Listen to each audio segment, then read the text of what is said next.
Étienne, plein de grâce et de puissance, faisait des prodiges et de grands miracles parmi le peuple.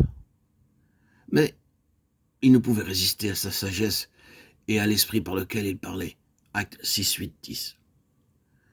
Ce passage des actes montre toutefois comment vous et moi, nous pouvons être choisis pour avoir une renommée céleste et un nom éternel.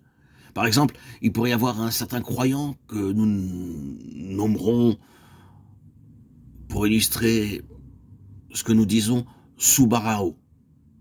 Ce Subarao vivant dans un village éloigné, vous allez jusqu'à chez lui et lui demander « Connaissez-vous ce Subarao ?» Bien que ce ne soit qu'un petit village, il y en aura peu qui connaîtront ce nom, et on vous répondra « Oh non, on ne voit pas qui est-ce ». Combien les choses sont différentes lorsqu'un tel homme est choisi de Dieu.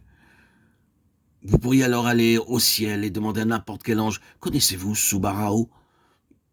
Il vous dirait « Oh oui, je le connais très bien.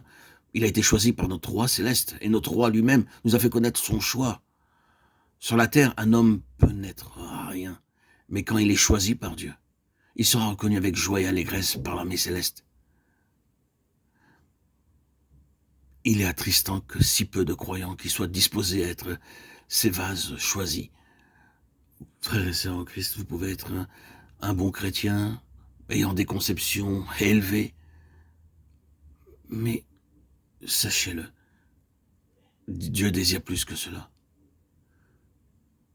Dieu vous aime, il vous a racheté par son sang afin de faire de vous son vase élu, précieux, choisi, son instrument, son trésor particulier, sa vigne, son associé, son collaborateur et son partenaire éternel. La première chose essentielle, c'est d'être comme Étienne, ne pas travailler pour une position. Certaines personnes, si vous leur donnez une position, travailleront jour et nuit. Mais si vous ne leur donnez rien, elles retourneront en arrière et ne feront rien. Elles ne travailleront que pour un nom. Mais il nous est dit qu'Étienne ne travaillait pas pour l'honneur ou une position, il travaillait tranquillement et avec amour.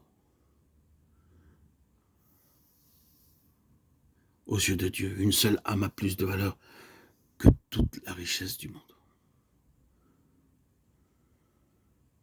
Et Dieu nous manifeste, nous enseigne cette signification spirituelle des vérités célestes illustrées par la vie d'Étienne. Cette personne inconnue, dont nous ne savons rien de sa famille, de son village natal, de son pays, de ses qualifications, mais qui était très précieuse aux yeux de Dieu. Il en est de même pour nous, frères et sœurs en Christ. Notre nom est gravé sur la paume des mains de Dieu.